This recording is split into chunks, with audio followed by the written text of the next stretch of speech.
ভালো আহ গ্রন্থাদি পাঠ যেটা ঠাকুর দিয়ে গেছেন আমাদের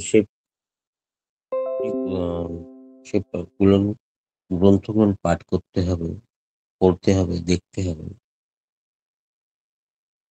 ভালো ভালো দাদাদের কথাগুলো শুনে মনে ঠাকুরের জায়গায় যে একটু অবিশ্বাসের ধুলো পড়ে আছে, আহ, ঠাকুরকে শ্রদ্ধা করতে যেখানে একটু অসুবিধে আছে সেগুলোকে পরিষ্কার করার জন্য নিজেকেই করতে হবে। এটা কিন্তু আর কেউ করতে পারবে না। এই জায়গাটায় নিজেকে এতটা স্পষ্ট বা এতটা সুন্দর করে থাকতে হবে, মনটাকে করতে হবে যাতে আমার উম, এই মনে আর কেউ যেন প্রবেশ না করতে পারে এক পরম পিতার ছাড়া। একজনকে যদি সেইভাবে বিশ্বাস করা যায় তাহলে গভীর অমাবস্যা রাত্রে কিন্তু পূর্ণিমা চাঁদকে দেখা যায়। এই ব্যাপারে একটা আহ, বড়দা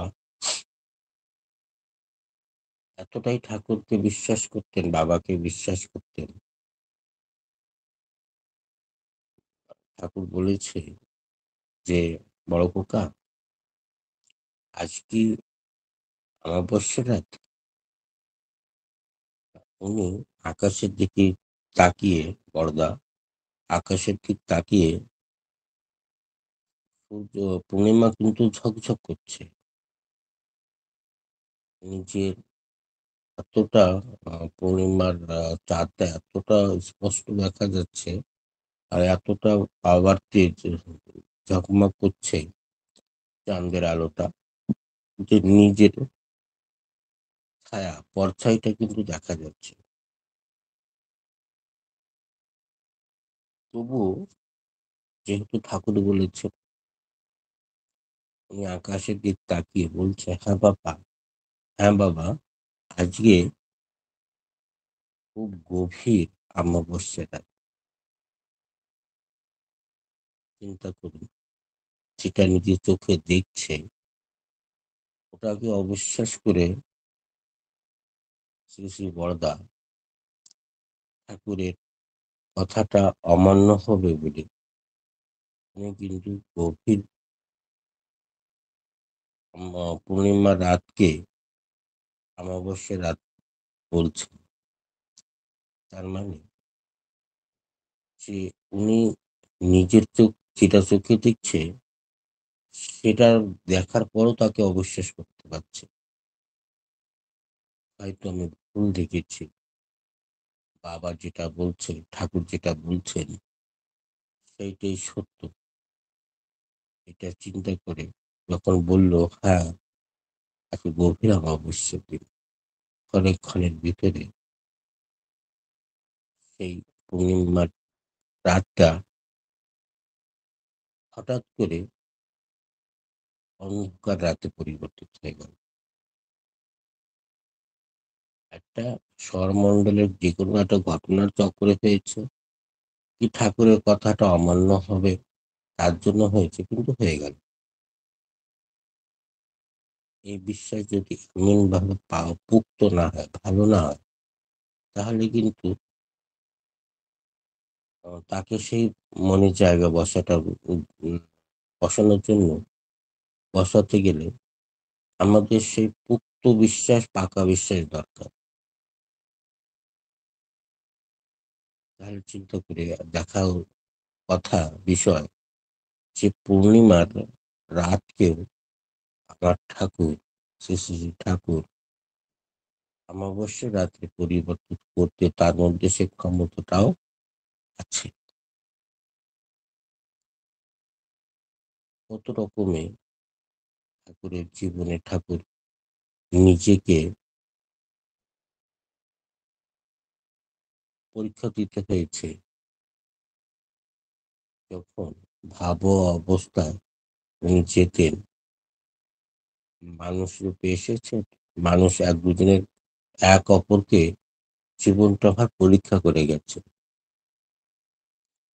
নিজেকে বড় করার জন্য, সামনেওয়ালাকে ছোট করার জন্য যতটা তুক আছে সবটা তুক কিন্তু মানুষ প পরীক্ষা করেন, তৈরি করেন। আর সবটা কিন্তু করে যে আমি বড়। ঠাকুর যখন ভাব সমাধিতে যেতেন, তখন মুখের থেকে নিরন্তর বাণী বেরোতে থাকত। সেই বাণীগুলোকে আশেপাশে দাদারা লিখে, পার্শ্বরা লিখে পুণ্যপুঁথি বইটা বা নানান প্রকারের বইগুলো, গ্রন্থগুলো হয়েছে। তবুও কিছু লোক ঠাকুর কিনা সেইটা জানার জন্য, সেইটা দেখার জন্য ঠাকুরকে জ্বলন্ত আগুন দিয়ে গায়ে লাগিয়ে দিতেন, ছোপটা লাগিয়ে দিতেন। কিন্তু ঠাকুরের তাদের ভাব সমাধি কোনোই পরিবর্তন হতেন না।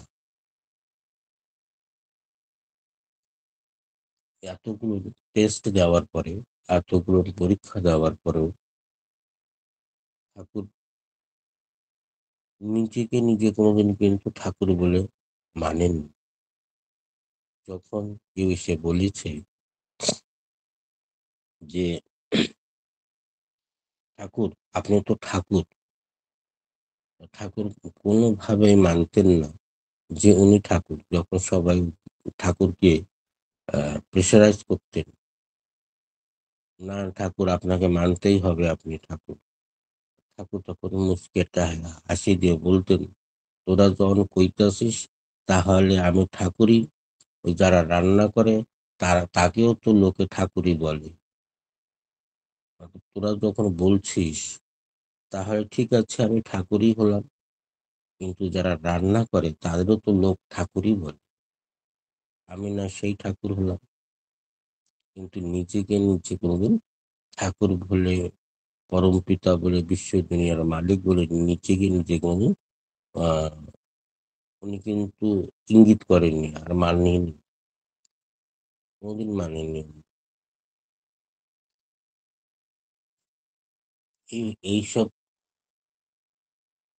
দেখে, এইসব শুনে মনে হয় সত্যিকারে যে যারা পরম পিতা, বিশ্ব দুনিয়ার মালিক,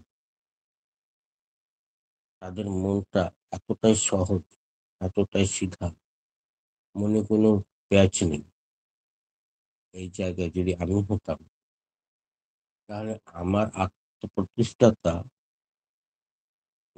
এতটা আমি গর্বিত হতাম, যেখানে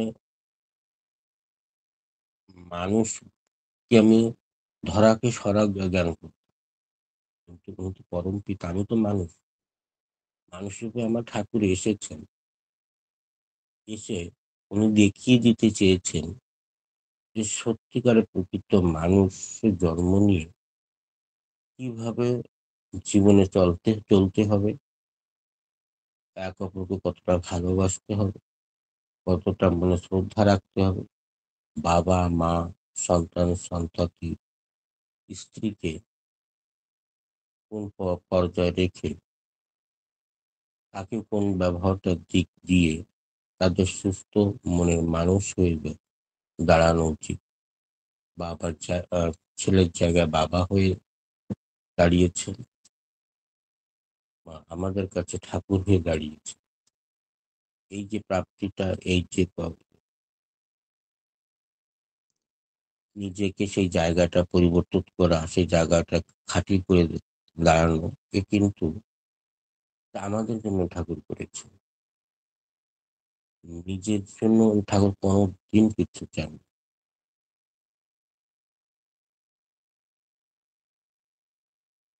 ঠাকুরের জীবনে ঠাকুর অনেকটা কষ্ট করেছে। যেহেতু আমরা সবাই জানি যে ঠাকুরের জন্ম একটা নিতান্ত গরিব পরিবারে হয়েছিলেন, নিজের প্রত্যেকটা দিনের আহারের জন্য ঠাকুরকে অনেকটা জীবনে সংঘর্ষ করতে হয়েছে। অনেকটা দিন কলের জল খেয়ে রাত কাটাতে হয়েছে। এতটা প্রস্তুত যখন বাইরে ঠাকুর পড়তে গেলেন, তখনও দেখেছি বইতে পাওয়া যায়, শোনা যায় বা অনেকটা দাদাদের মুখে অনেকটা আলোচনায় শোনা যায় যে উনি কয়লার গুদামে কতটা রাত কাটিয়েছে। সেই কয়লার গুদামে যখন বন্ধুদের সঙ্গে থাকতেন, তখন ওরা যে একটা মেস টাইপের হয় যেখানে সবাই মিলে রান্না বান্না করে খেতে, তখন ওখানে মেসে পয়সা দেওয়ার ক্ষমতাও, পয়সাটা ঠাকুরের কাছে ছিল না। ক্ষমতা তো ঠাকুর ছোটবেলার থেকেই আছে, কিন্তু সেই ক্ষমতাটা ছিল তখন ছিল না। ঠাকুর সেই বন্ধুত্বের জায়গায় একদম সঠিক হয়ে দাঁড়িয়েছেন। তাদের জামা কাপড়টা পরিষ্কার করে দেওয়া, ঘরটাকে ঝাড়ু দিয়া, নিজে পড়া, এইসব নিজে করে তাদের সেই জায়গাটা পুরো নিজের কমিটাকে পুরো করে ওদের সঙ্গে থেকে পড়াশোনা করেছে। ঠাকুর যখন ছোট ছিল, তার মামা লোহা তার ঘরে যখন গিয়েছেন, তখন মাতা মনমণির কোলে তখন হামাগুড়ি দিয়ে হাঁটেন, এক পা দু পা করে। তখন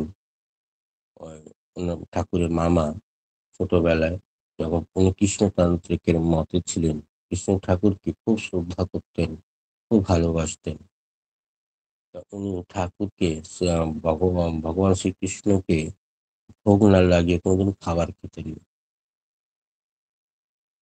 তা মাতা মনমোহিনী, ঠাকুরের মা, ঠাকুরকে কোলে নিয়ে ভাই বাড়ি ঘুরতে গেছে। এক রাত হয়ে গেল। সকালবেলা যখন আহ মামা লোহা আহ, ঠাকুরকে পূজা অর্চনা করছে, তখন ভোগ যাওয়ার পরে বলছে ঠাকুর, ও ওই কৃষ্ণ ভগবানকে বলছেন যে আসো, এসে আমার ভোগটাকে গ্রহণ করো। তখন আপনারা এটাও অনেক জায়গায় শুনেছেন, তখন ওই কৃষ্ণ তার উম ভগবানের মূর্তিটাকে সরিয়ে দিয়ে ঠাকুর নিজে গিয়ে বসেছে।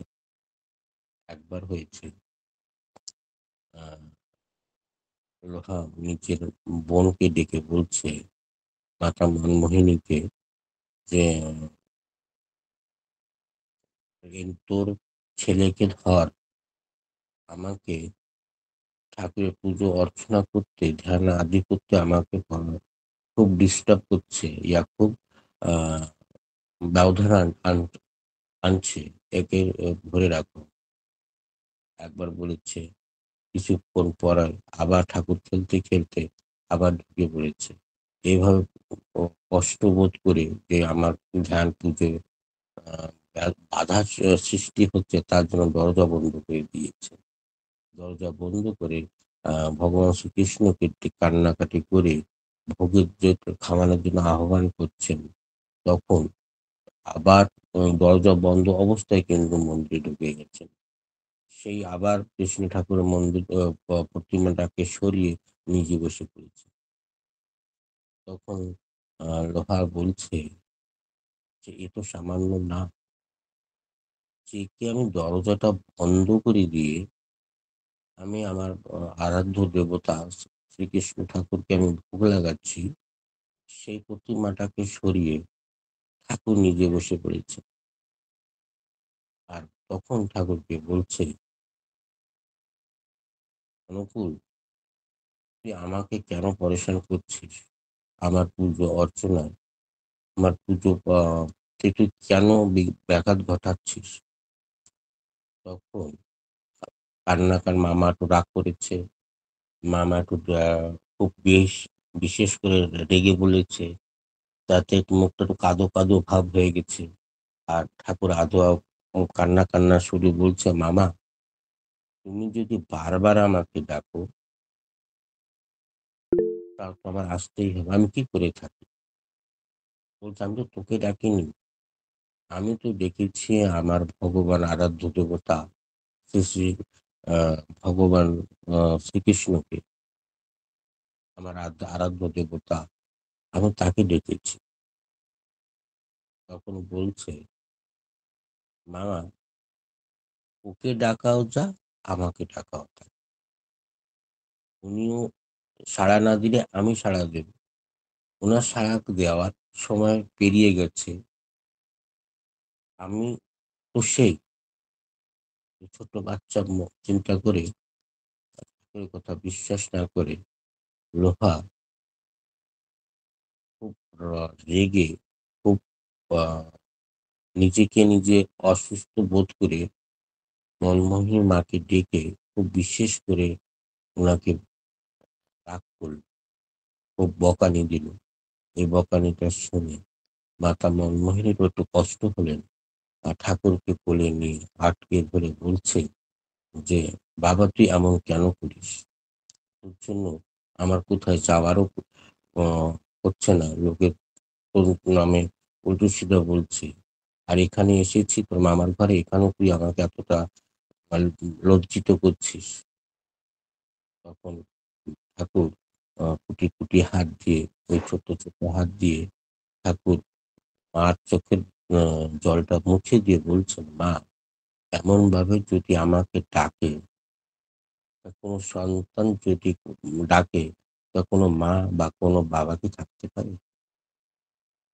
ওই মামা এতটা মন প্রাণ দিয়ে চোখের জল দিয়ে আমাকে ডাকছে, আমি কি করে এখানে আমি তোমার কাছে করে থাকবো?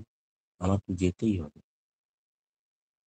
তখন আহ মাতা মনমোহনী বলছেন যে, ও তো ভগবান শ্রীকৃষ্ণকে ডাকছে, তুমি কেন যাচ্ছ বারণ? তখনও মাকে কিন্তু উনি ধরা দেননি যে আমি সেই শ্রীকৃষ্ণ, আমি সেই রসুল, আমি বুদ্ধ, আমি সব। অনুভূতি তো বইতে বলেছেন যে সূর্য, চন্দ্র, গ্রহ পূর্বে যত ভগবান এসেছেন, যতটা মহাপ্রভু এসেছেন, সবটা ভিতরে কিন্তু আমি ছিলাম। লাস্ট টাইমে আমি মানব রূপে কলিযুগে অনুকূল রূপে এসেছি।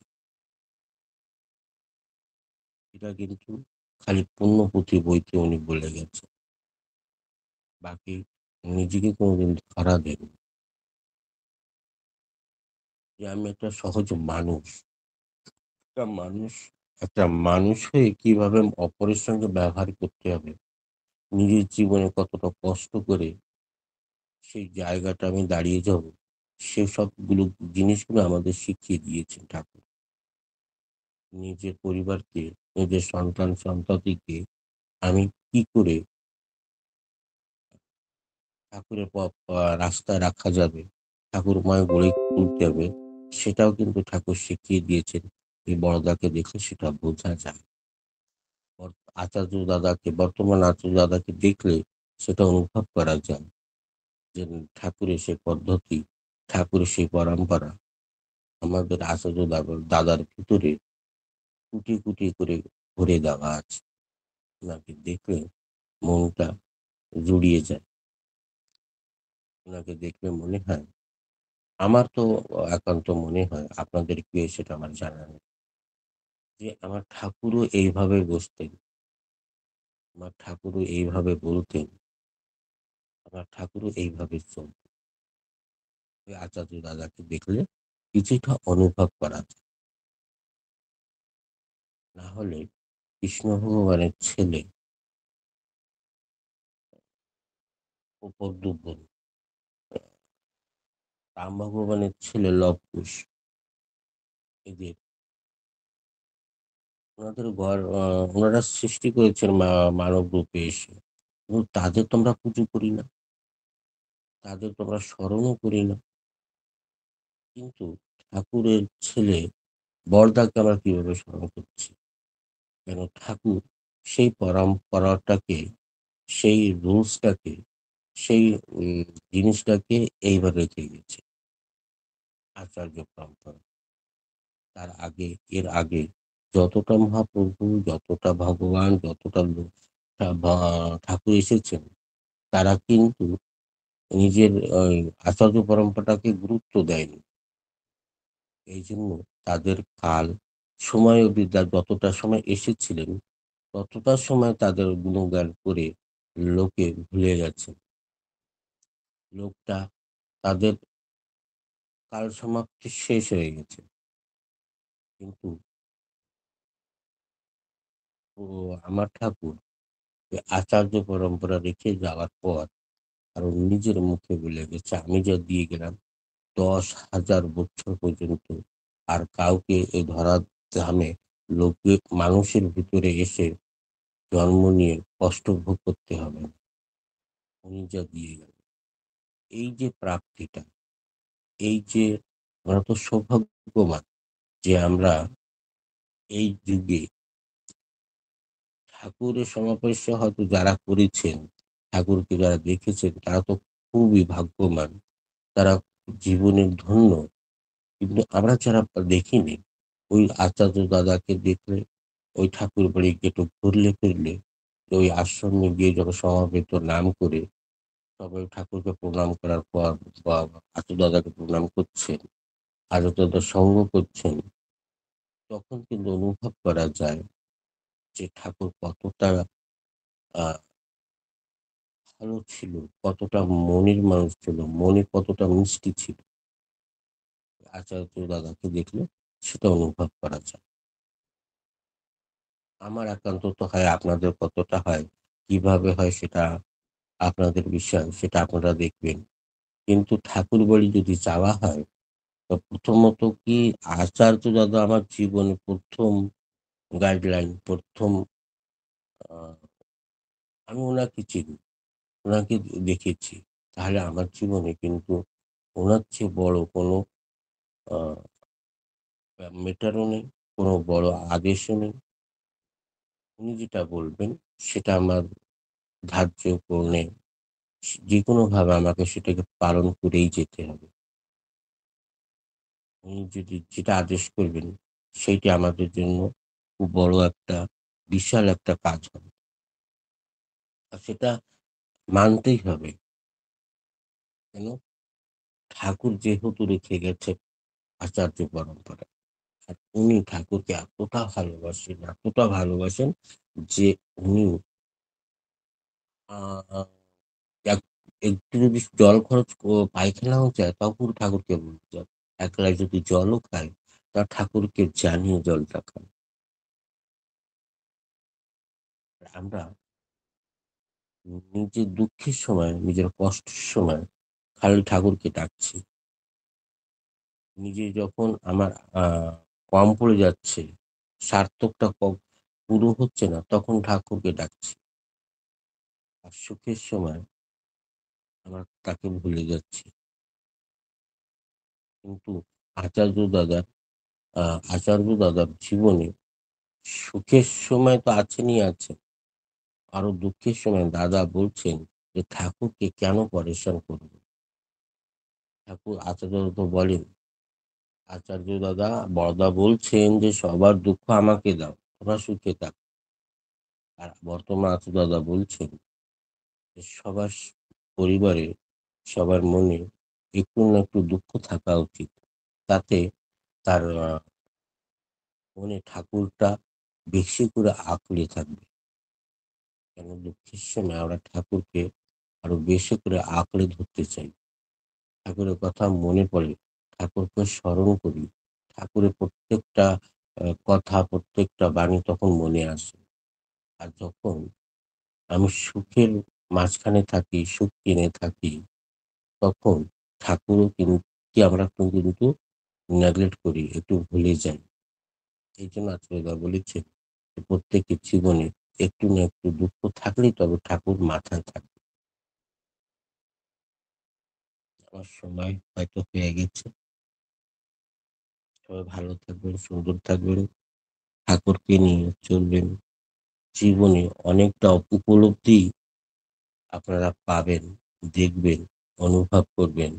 যে সত্যিকারে ওই একজনকে যদি ভালোবাসা যায়, ছোট্ট একটা কথা বলি, জীবনে যদি বিশ্বাস হয় তো করে দেখবেন। ওই একজনকে যদি একটু ভালোবাসা যায় না, গোটা পৃথিবীটা কিন্তু আপনি জিততে পারবেন। গোটা পৃথিবীটা কিন্তু আপনি জয় করতে পারবেন। পুরো গোটা পৃথিবীটাতে গোটা ভারতে আপনার নামটা কিন্তু ছড়িয়ে যাবে। ওই একজনকে যদি একটু মন প্রাণ দিয়ে ভালোবাসা যায়, দেখা যায়, তাকে যদি স্মরণ মনন করা যায়, তো জীবনে অনেকটা উপলব্ধি দাঁড়িয়ে আছে আপনার দিকে হাত বাড়িয়ে, যে আমাকে তোমার কাছে টেনে নাও। কিন্তু সেই হাতটা দেখতে গেলে ঠাকুরকে সেইভাবে ভালোবাসতে হবে, আর ঠাকুরের নাম জ্ঞানে সেইভাবে থাকতে হবে। তবেই তো তার ঠাকুরও হাত বাড়িয়ে তোমাকে টেনে নেবে। জয় গুরু। সবাই ভালো থাকবেন, সুন্দর থাকবেন, ঠাকুরকে নিয়ে মেতে থাকবেন। জয় গুরু।